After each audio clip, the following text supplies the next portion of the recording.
वह सामने मौजूद मेरे सभी साथी और आज हमारे छात्र परिषद में शामिल होने जा रहे विभिन्न छात्र संगठनों, युवा संगठनों के मेरे नए साथियों का भी मैं इस सभा में स्वागत करता हूं।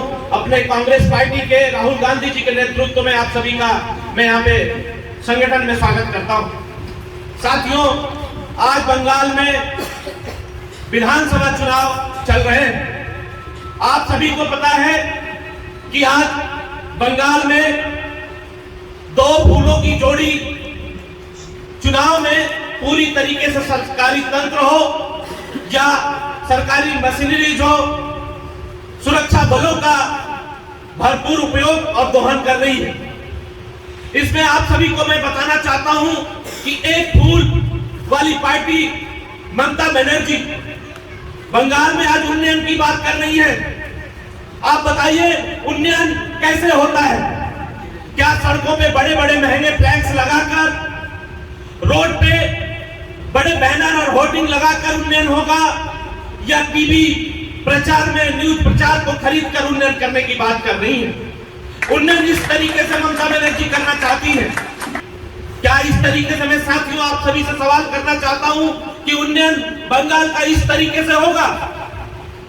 उन्नयन जब होगा जब हम युवा साथियों के हाथ में, गरीब मजलूम तबके के हाथ में, उनके बच्चों के हाथ में जब किताब, कापी और बुक और आगामी भविष्य के लिए योजनाएं होंगी, तब उन्नयन होगा। ये तो रहा ममता बनर्जी का उन्नयन का तरीका। दूसरी फूल छाप पार्टी किस तरीके का विकास बंगाल में करना चाहती है? विकास की बात कर 2014 में केंद्र में आने वाले नरेंद्र मोदी के नेतृत्व में आज बंगाल में चुनाव भाजपा लड़ रही है। इनका विकास अब उत्तर प्रदेश में, मध्य प्रदेश में या बाकी अन्य राज्यों में आप देख सकते हैं। विकास इनका किस तरीके से है? परसों सिलीगुड़ी में उत्तर प्रदेश का मुख्यमंत्री योगी आदित्यनाथ दार्जिलिंग को पर्यटन का हब बनाने की बात कर रहे थे। भैया, आप उत्तर प्रदेश में किस तरीके का पर्यटन का हब बनाए हो, बंगाल में उस तरीके का पर्यटन का हब बनाने की बात करके बंगाल की जनता को बरगलाने का काम मत कीजिए, क्योंकि बंगाल की जनता पुरोगामी है। वो जानती है कि किस तरीके से उत्तर प्रदेश में आपने पर्यटन का बढ़ावा दिया है। वहां का पर्यटन का एक ही नियम है, बहन बेटियों के साथ बलात्कार, अपराधियों का राज। खुद उत्तर प्रदेश का मुख्यमंत्री के ऊपर हजारों गुनाहों का, जिसमें कई गुनाह छिपाकर कई अभी पुलिस थाने में इंगित है, जिनको खुद जज बनकर इन्होंने केस खत्म करने का कोशिश किया। आज केंद्र में मोदी सरकार है, 2014 से आप सत्ता में हो। आप बताओ, बंगाल में युवाओं को तो रोजगार देने से पहले आप बताइए उत्तर प्रदेश में कितना रोजगार दिया? बाकी जगह पे, जितने जगह पे आप सरकार में हो, आपने कितना रोजगार दिया? मोदी जी और ममता जी की जोड़ी ये बंगाल का युवा है।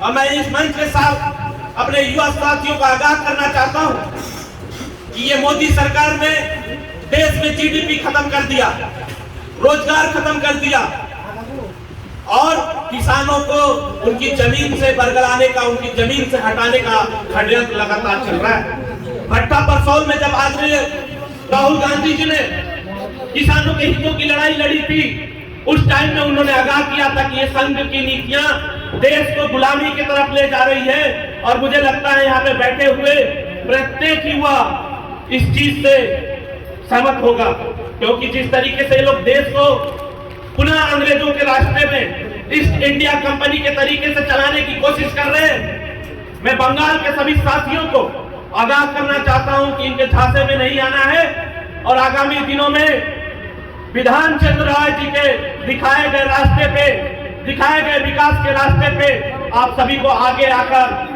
कांग्रेस पार्टी के नीतियों को समर्थन करना है। क्योंकि एक समय बंगाल रोजगार का हब हुआ करता था, लेकिन आज सभी को पता है कि बंगाल का युवा अगर सबसे ज्यादा पलायन करता है तो क्यों?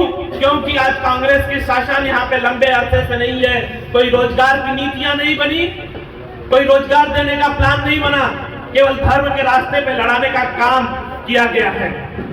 इसीलिए आप सभी को इन षड्यंत्रकारियों को बचाना है, अपने भविष्य को सुरक्षित करना है और इस लड़ाई में एक से कंधे मिलाकर इस लड़ाई को लड़ना है। साथियों,